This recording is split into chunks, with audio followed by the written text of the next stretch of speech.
আলাইকুম সম্মানিত দর্শক শ্রোতা, আজকে আপনাদের সামনে শুরু করতে যাচ্ছি গাজার একটি পরিবারের সত্য কাহিনী। তাই ভিডিওটি শেষ পর্যন্ত দেখুন। গাজার উত্তরে ছোট্ট একটি শহর ছিল যার নাম বেন হানুত। সেখানে থাকতো 6 বয়সী রোয়া। ওর ছিল 2টি লাল ফিতা, দৌড়ে বেরোনো পায়ে পায়ে, মায়ের আঁচল ধরা আর গলা চেরা হাসি। তার স্বপ্ন ছিল বড় হয়ে শিক্ষক হবে, যেন মায়ের মতোই অন্যদের শেখাতে পারে পবিত্র আল কোরআন। প্রতিদিন সকালে সেই স্কুলে যাই। একদিন সকালে সেই স্কুলে যাওয়ার জন্য তৈরি হচ্ছিল। ঠিক তখনই আকাশে ভয়ানক শব্দ, ড্রোন, তারপর বিস্ফোরণ। রোয়ার বাড়ি লক্ষ্য করেই ফেলা হয়েছিল এই ক্ষেপণাস্ত্রটি। সেই সঙ্গে পুরো বাড়ি মাটির সাথে মিশে যায়। মা বাবা আর তার ছোট ভাই সবার দেহই খুঁজে পাওয়া যায় তার সেই বাড়ির ধ্বংসস্তূপের নিচে। শুধু রোয়াশাকে পাওয়া যায় আহত অবস্থায় একটি কাঠের দরজার নিচে চাপা পড়ে।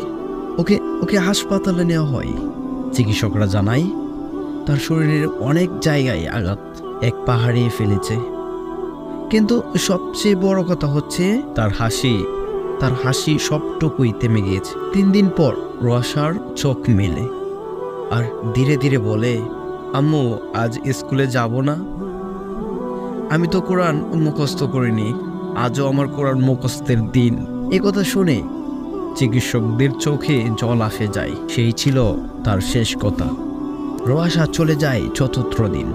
তার লাল ফিতাটা আজও হাসপাতালের একটি জানালার পাশে রাখা আছে, যেন সাক্ষী দিচ্ছে একটি নিষ্পাপ শিশু কিভাবে তার স্বপ্ন ভেঙে যায় বোমার আঘাতে।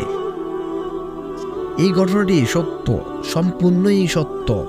গাজায় প্রতিদিন শত শত রোয়াশার মতো পরিবার এভাবেই ধ্বংস হচ্ছে, আহত হচ্ছে, এমনকি শহীদ হচ্ছে। জাতিসংঘ বলেছে শুধুমাত্র যুদ্ধ শুরুর পর থেকে প্রতিদিন গড়ে 100 শিশু নিহত হচ্ছে, আহত হচ্ছে অনেক। এটা একটি সত্য ঘটনা, তাই আপনাদের সামনে শেয়ার করেছি। আর শেয়ার করেও আমার চোখের জল আটকাতে পারিনি। চোখের জলেই আমার মনে হয় এই গল্পটি ভিজে গিয়েছে। সো এরকম আরও গল্প পেতে আমার চ্যানেলটি অবশ্যই সাবস্ক্রাইব করে রাখবেন। এবং গাজা এবং ফিলিস্তিনিদের জন্য আমরা সব সময় কাজ করে যাব ইনশাআল্লাহ।